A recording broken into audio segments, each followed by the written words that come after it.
이제 우리 하나님 말씀을 보도록 하겠습니다. 오늘 같이 나눌 하나님의 말씀은 마태복음 21장 1절부터 11절까지 말씀입니다. 신약성경책 35쪽입니다. 마태복음 21장 1절부터 11절까지 말씀입니다.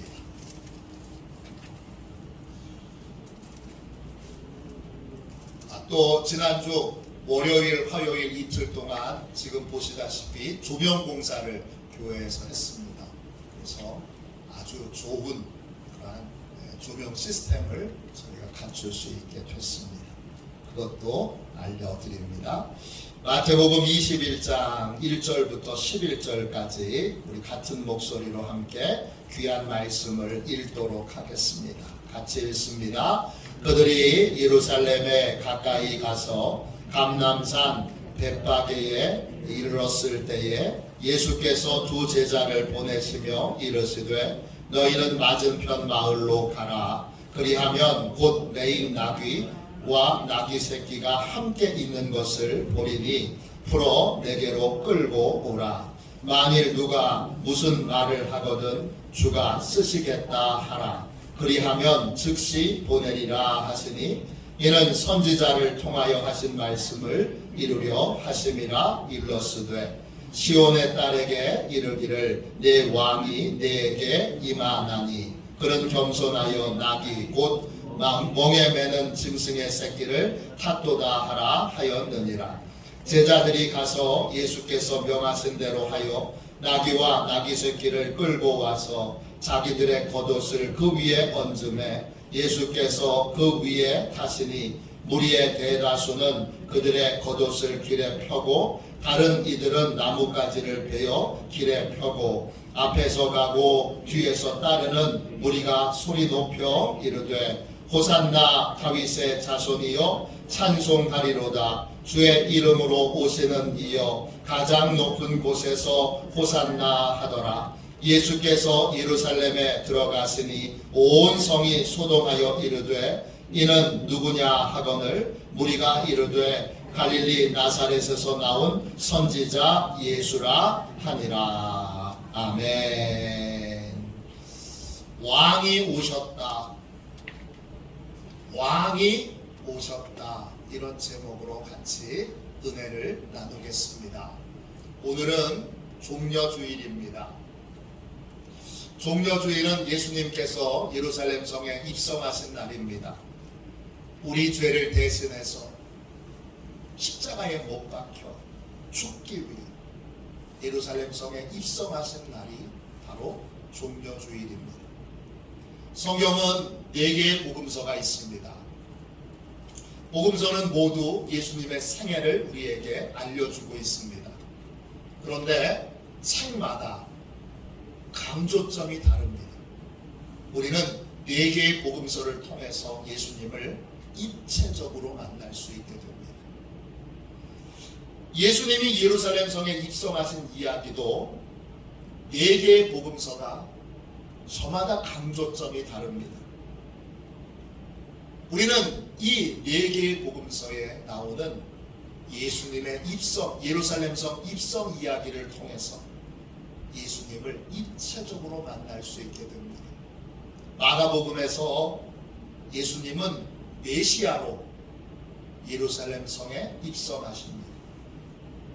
예수님을 마가복음에서는 뭐라고 소개했느냐 하면 주의 이름으로 오시는 이 하나님이 보내신 분이라는 뜻입니다. 하나님이 보내신 메시아 구원자로서 예루살렘 성에 입성하는 것이 마가복음의 이야기입니다. 누가복음에서는 예수님을 모든 능력을 가진 모든 문제를 해결하시는 능력을 가진 능력자로 소개합니다. 사람들이 예수님이 행하신 모든 능한 일로 인하여 예수님을 환영합니다. 예수님은 못하시는 것이 없는 능력자로 우리 인생의 문제를, 우리의 영적인 문제를 해결하시기 위해 예루살렘 성에 입성하셨습니다. 이것이 누가복음의 증언입니다. 요한복음에서 예수님은 새 생명을 주시는 분이십니다. 예루살렘 성으로 예수님이 입성하실 때 예수님을 환영했던 대부분의 사람들은 나사로가 죽은 지 나흘 만에 살아나는 것을 목격했던 사람들입니다. 그들에게 예수님은 절망적인 그러한 죽음의 상태에 있는 자에게 새 생명을 주시는 분이십니다. 예수님은 새로운 생명을 주시기 위해 예루살렘 성에 입성하셨던 것입니다. 오늘 함께 읽은 마태복음에서는 예수님이 어떤 모습으로 예루살렘 성에 입성하실까요? 예수님은 우리를 다스리고 통치하는 왕으로서 예루살렘 성에 입성하십니다. 예수님은 왕으로 예루살렘 성에 입성하십니다. 오늘 말씀 5절 말씀을 보세요. 마태복음 21장 5절입니다. 시온의 딸에게 이르기를 내 왕이 내게 임하나니 그는 겸손하여 나귀 곧 멍에 매는 짐승의 새끼를 탑도다 하라 하였느니라. 예수님은 왕으로 내 왕이 내게 임하시나니 그랬습니다. 예수님은 왕으로 예루살렘 성에 입성하셨습니다. 왕이란 말은 헬라말로 바실루스입니다. 뜻은 왕, 통치자 이런 것을 뜻합니다. 핵심은 뭐냐?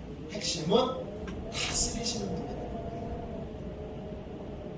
예수님은 통치하시는 분, 결정하시는 분, 인도하시는 분으로 예루살렘 성에 입성하셨습니다. 우리는 구원을 받으려면, 죄 사함을 받으려면 왕으로 오신 예수님을 겸손히 영접해야 합니다.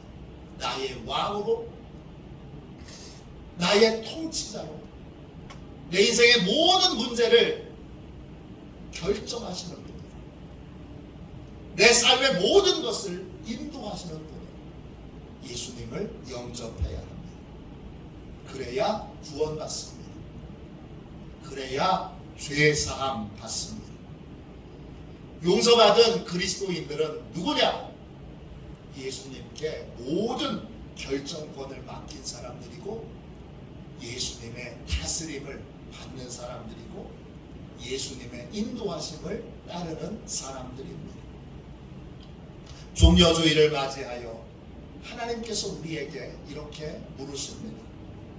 당신에게 예수님은 누구십니까? 당신에게 예수님은 왕이십니까? 지금 예수님의 다스림을 받고 계십니까? 예수님께 모든 결정권을 맡겼습니까? 예수님의 인도를 따르고 있습니까? 종려주일은 이 질문 앞에 정직하게 서는 시간입니다. 종려주일은 이 질문 앞에 정직하게 대답하는 날입니다. 예 또는 아니요로 대답해야 합니다. 종려주일은 이 질문 앞에 내 영적 상태를 점검하고 확인하는 날입니다. 종려주일은 이 질문 앞에 내 삶을 반성하고 뉘우치고 고치는 그러한 날입니다. 여러분에게 예수님은 누구십니까? 진짜 왕이십니까? 예수님을 영접한 사람은, 왕이신 주님을 영접한 사람은 어떤 삶을 삽니까? 종려주일을 맞이하여 예수님을 왕으로 영접한 사람은 어떤 삶을 사는지 함께 말씀으로 은혜를 나누도록 하겠습니다. 할렐루야. 예수님을 왕으로 영접한 사람은 어떤 삶을 삽니까? 첫 번째, 말씀에 순종하는 삶을 삽니다. 예수님을 왕으로 영접한 사람은 오늘 본문에 나오는 두 명의 제자처럼 예수님의 말씀에 순종합니다. 1절 2절을 보세요. 그들이 예루살렘에 가까이 가서 감람산 벳바게에 이르렀을 때에 예수께서 두 제자를 보내시며 이르시되 너희는 맞은편 마을로 가라. 그리하면 곧 메인 나귀와 나귀 새끼가 함께 있는 것을 보리니 풀어 내게로 끌고 오라. 예루살렘 성에 가까이 갔을 때 예수님이 두 명의 제자에게 명령을 내리십니다. 맞은편 마을로 가서 나귀 새끼와 나귀를 함께 끌고 와라. 이렇게 명령을 내리십니다. 여러분에게 예수님이 이런 명령을 내리신다면 여러분 어떻게 하시겠습니까? 저한테 이런 명령을 주님이 내리신다면 저는 굉장히 근심하고 또 두려워했을 것 같습니다. 나귀와 나귀 새끼를 제가 끌고 가면 주인이 가만히 있겠습니까? 그걸 그냥 두고 볼 주인이 어디 있습니까? 도둑으로 몰려서 신고를 할지도 모르고. 예수님이 가서 나귀와 나귀 새끼를 끌고 와라 이렇게 명령하셨는데 이런저런 예상으로 저는 두려워서 순종하기를 주저했을 것 같습니다. 그런데 예수님의 명령을 받은 두 명의 제자는 전혀 다릅니다. 이들은 결과를 예상하지 않습니다. 이들도 결과를 예상했다면 순종하지 못했을 겁니다. 그러나 이 두 명의 제자는 결과는 왕이신 예수님이 책임져 주실 것이라고 믿고 그리고 그냥 주의 명령에 순종합니다.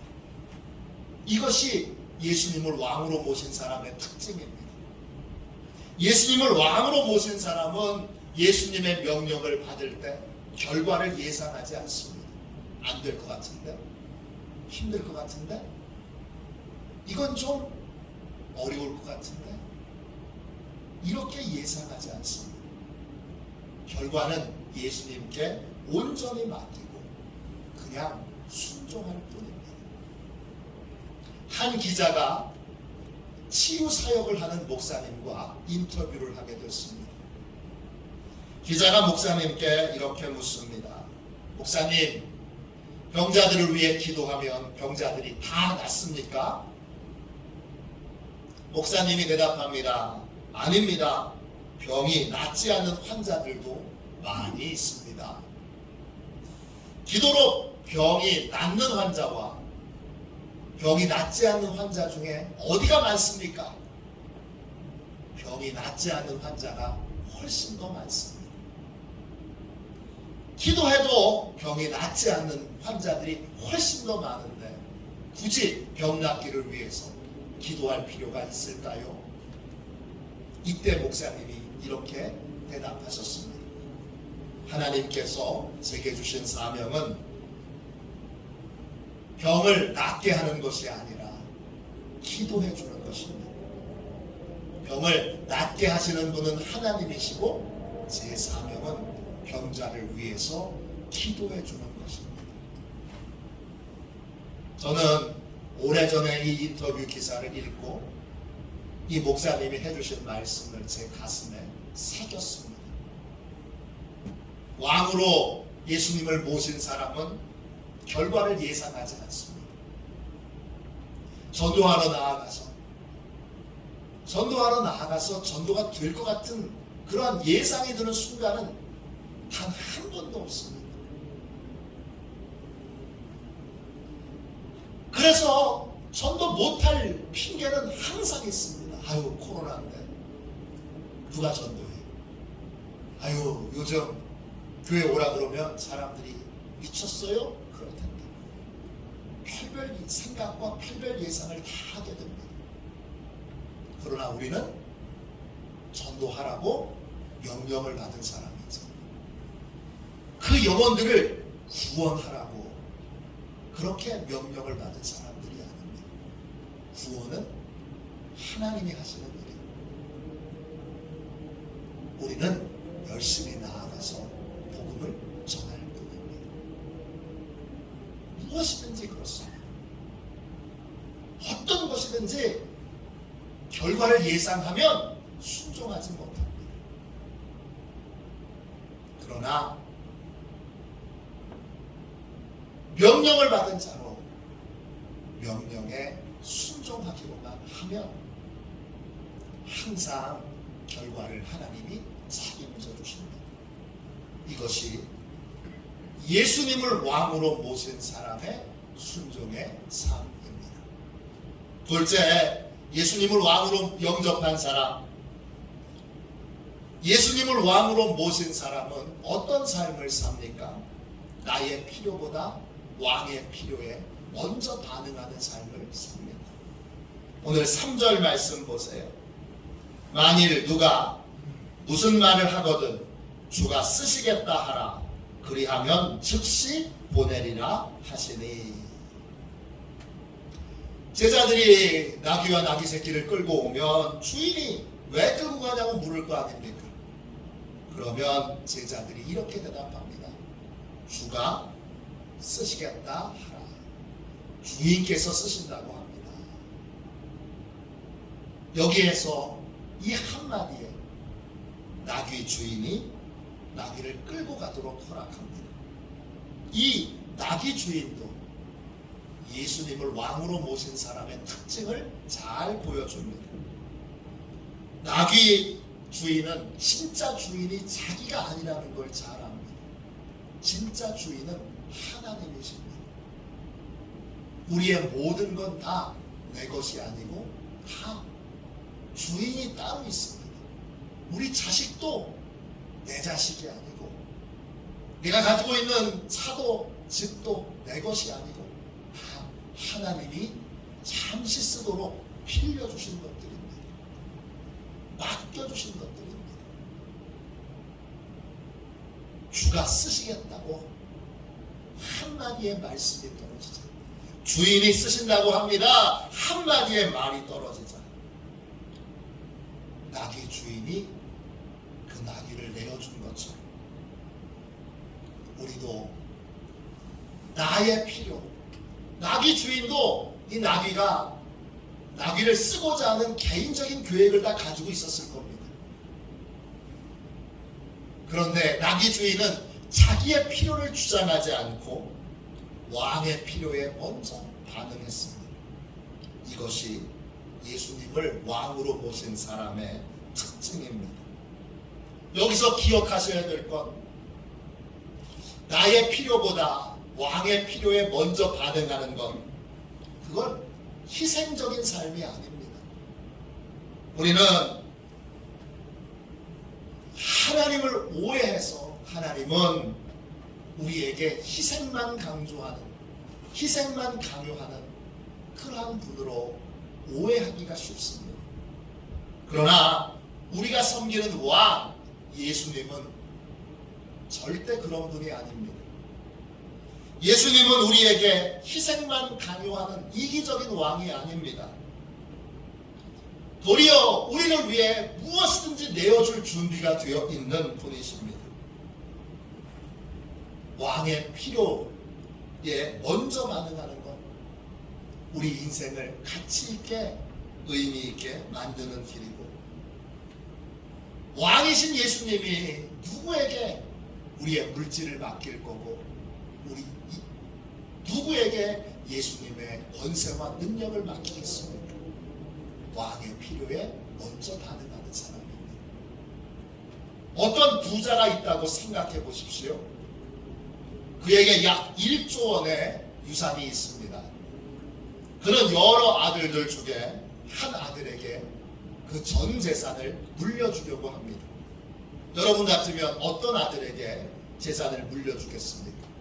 저는 두 가지를 딱 보겠습니다. 첫 번째, 쓰지 말아야 될 때 돈을 써서 낭비하지는 않는지 살펴보겠습니다. 두 번째, 돈을 가치 있고 의미 있는 일에 써야 할 때, 그 돈 써야 되는 것이 가치 있고 의미가 있을 때 아끼지 않고 과감하게 쓸 수 있는지를 살펴보겠습니다. 이 두 가지를 살펴보고 거기에 합당한 아들에게 유산을 물려주겠습니다. 우리 하나님도 마찬가지십니다. 하나님께서 하나님 주신 것들을 소중히 여기는 사람, 또 하나님 주신 것들을 하나님의 뜻에 맞게 과감하게 쓸 수 있는 사람, 그 사람에게 하나님이 무한한 복과 은혜를 주실 것입니다. 주인의 필요를 위하여 먼저 반응하는 사람, 그것은 하나님의 풍성한 은혜와 복을 받는 비결이 됩니다. 2022년 3월 6일에 장흥복 장로님께서 소천하셨습니다. 이분은 서울 용산구 한남동에 장의원을 열고 30년 동안 그곳에서 일하시면서 모은 돈 113억을 전부 다 한동대학교에 기부하신 분입니다.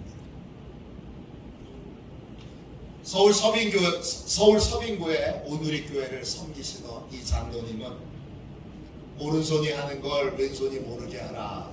그래서 끝까지 자신이 기부했던 사실을 세상에 알리지 않으려고 했습니다.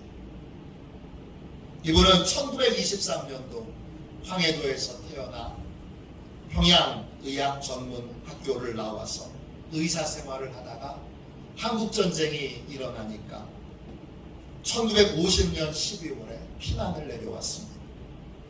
그리고는 한남동에 개인병원 장의원을 열고 거기서 30년을 일했습니다.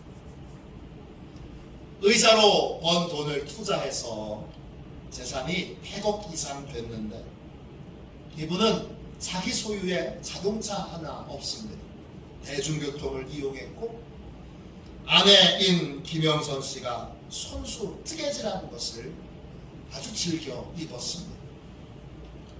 그는 차를 사고 옷을 사고 또 집을 사는 것보다 자기의 재산을 미래 세대를 세우고 미래 세대를 만드는 일에 쓰는 것이 좋겠다 싶어서 한동대학교에 그 많은 돈을 기부하게 된 것입니다.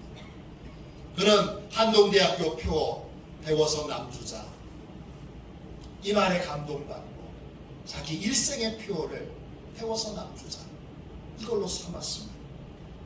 그래서 2015년도에 35억 7천만 원을 기부하고 2020년도까지 매년 1억에서 50억가량을 나눠서 기부했습니다.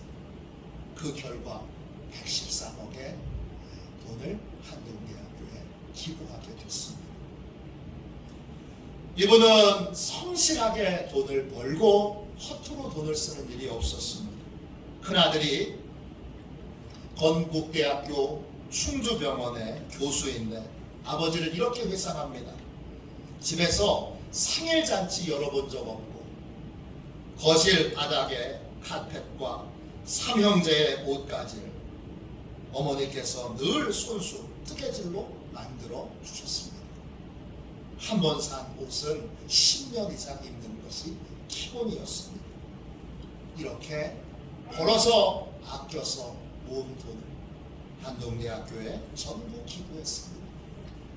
한동대학교에서 이 사실을 뉴스에 좀 알리고 싶었는데 장흥복 장로님이 끝까지 거절하고 살아있는 동안에는 절대 이 사실을 알리지 말라 부탁해서 돌아가신 다음에야 이 사실이 가족들의 동의를 얻어서 세상에 알려지게 됐습니다. 예수님을 왕으로 모신 사람은 자기의 필요보다 왕의 필요에 먼저 반응합니다. 그래서 아낄 줄도 알고 왕의 필요에 반응해서 크게 쓰고 크게 헌신할 줄도 압니다. 세 번째, 예수님을 왕으로 모신 사람은 어떤 삶을 살까요? 예수님과 늘 동행하는 삶을 삽니다. 7절 8절 보세요. 7절 8절입니다. 마태복음 21장 7절입니다. 나귀와 나귀 새끼를 끌고 와서 자기들의 겉옷을 그 위에 얹음에 예수께서 그 위에 타시니 무리의 대다수는 그들의 겉옷을 길에 펴고 다른 이들은 나뭇가지를 베어 길에 펴고 그랬습니다. 이 본문에 나오는 나귀도 예수님을 왕으로 모시고 살아가는 사람의 좋은 모델입니다. 예수님께서 나귀 위에 올라타시자 그 순간부터 예수님과 나귀는 늘 함께 있습니다. 예수님을 왕으로 모신 사람은 언제 어디서나 주님이 함께 하신다는 사실을 믿습니다. 그래서 언제 어디서나 예수님을 의식하며 말하고 생각하고 행동합니다. 사단이 하는 대표적인 거짓말 중에 하나는 아무도 안 봐, 아무도 모를 거야, 이 거짓말입니다. 물론 사람은 보지 않을 수 있습니다.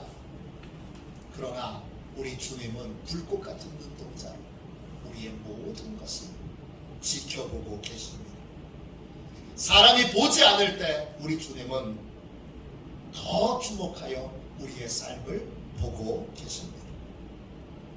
그러므로 우리는 아무도 보지 않을 때, 아무도 모를 때 더욱더 주님이 함께 계신다는 사실을 기억하고 언제나 주님이 보고 계신다는 사실을 기억하며 말하고 행동하고 그리고 결정하고 선택해야 합니다. 그것이 바로 예수님을 왕으로 모신 사람의 모습입니다. 네 번째, 예수님을 왕으로 모신 사람은 어떤 삶을 삽니까? 예수님을 위해 섬김의 삶을 삽니다.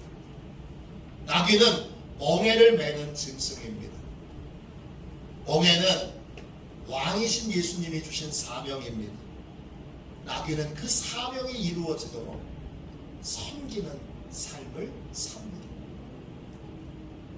똑같은 목사에게 똑같은 설교를 듣고도 어떤 분은 믿음이 쑥쑥 자라는가 하면 어떤 분은 시간이 많이 흘러도 믿음이 조금도 자라질 않습니다. 왜 이런 차이가 날까요? 많은 이유가 있지만 제가 보기에 가장 큰 이유는 섬김의 일을 하느냐 하지 않느냐의 차이입니다. 말씀을 듣기만 해서는 여러분 믿음이 자라지 않습니다. 반드시 말씀을 들었다면 봉사하고 섬기는 일이 있어야 합니다. 봉사하는 일이 없으면, 섬기는 일이 없으면 그 믿음은 먼지처럼 아무 의미를 찾지 못합니다. 우리는 예수님을 왕으로 모신 사람은 반드시 섬기는 자로, 봉사하는 자로 그렇게 살아간다는 사실을 기억하고 교회 안에서 교회 바깥에서 주님을 위하여 크고 작은 봉사를 외면하지 않고 봉사하고 섬기는 삶을 살아야 합니다. 이때 어떤 일을 봉사할 거냐 이걸 내가 결정하지 않습니다. 누가 결정하십니까? 왕이신 주님이 결정하십니다. 그것이 예수님을 왕으로 모신 사람의 모습입니다. 나귀는 스스로 짐을 짊어지지 않습니다. 누군가 짐을 얹어주고 또 벗겨주어야 합니다. 예수님을 왕으로 모신 사람은 어떤 일을 해야 될까? 어떤 걸 섬겨야 할까? 내가 뭘 잘할까? 뭘 할 수 있을까? 그래서 섬김의 일을 정하지 않습니다. 왕이 맡겨주신 일을 받아들입니다. 언제까지 섬기느냐? 왕이 그만하라 하실 때까지 합니다. 왕이 맡겨주신 일을 왕이 그만하라 할 때까지 묵묵히 섬김의 삶을 사는 것이 바로 예수님을 왕으로 모신 사람의 모습입니다. 마지막 다섯 번째로 예수님을 왕으로 모신 사람은 어떤 삶을 삽니까? 칭찬과 영광은 오직 예수님께만 드리는 삶을 삽니다. 예수님께서 나귀를 타고 예루살렘 성에 입성하시자 사람들이 환호를 보냅니다. 뭐라고 환호를 보냅니까? 호산나 그럽니다. 호산나 무슨 뜻입니까? 이 말은 유대인들의 짧은 기도문입니다. 짧은 히브리어 기도문인데 히브리어로는 호시아나입니다. 이 말은 두 개의 단어로 이루어져 있어요. 호시아나. 호시아는 구원하여 주소서 그런 뜻이고, 나는 기도한다, 간청한다 이런 뜻이에요. 호시아나는 지금 구원하여 주소서, 지금 도와주소서 이런 뜻입니다. 사람들이 예수님이 예루살렘 성에 입성하시자 호산나 그러면서 지금 우리를 구원하여 주소서, 지금 우리를 도와주소서, 우리를 도와주실 분이 이제 오셨다 그러면서 호산나를 외칩니다. 그때 예수님을 모시고 예루살렘 성에 입성하는 나귀는 이 환영이, 이 사람들의 환영이 나를 환영하는 것이 아니라는 사실을 알아야 합니다. 나를 환영하는 것이 아니라 내 위에 계신, 나와 함께 계신 예수님을 환영하는 것입니다. 예수님을 왕으로 모신 사람은 이 사실을 잊지 않습니다. 예수님을 왕으로 모신 사람은 칭찬들을 만한 일이 있어도 엄격하게 그 칭찬을 예수님께 돌립니다. 자신이 한 건 아무것도 없고 모든 것은 예수님께서 하신 것입니다. 분명히 알고 있기 때문입니다. 종려주일, 이 귀한 종려주일을 맞이하여 우리는 예수님을 왕으로 모시고 살고 있는지 우리의 삶을 확인하고 점검해야 합니다. 지금 예수님이 여러분의 인생의 진짜 왕이십니까? 예수님을 왕으로 모신 사람은 예수님의 말씀에 순종합니다. 나의 필요보다 예수님의 필요에 먼저 반응합니다. 언제 어디서나 예수님과 동행하는 삶을 삽니다. 예수님을 위해 섬김의 삶을 삽니다. 모든 영광을 예수님께만 돌립니다.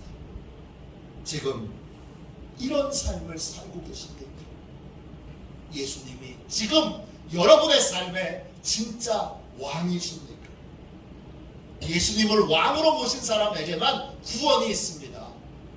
예수님을 왕으로 모신 사람에게만 죄 사함의 은혜가 있습니다. 예수님을 나의 왕, 나의 하나님으로 모시고 구원의 감격과 죄 사함의 은혜를 누리며 사는 저와 여러분이 되시기를 주님의 이름으로 축원합니다. 축원합니다. 우리 이 시간 400장 1절만 함께 찬양하고 왕으로 오신 예수님을 온 마음을 다해 환영하며 받아들여 이제 예수님을 왕으로 모시고 사는 삶, 예수님이 왕 되신 삶을 살도록 뜨겁게 기도하도록 하겠습니다.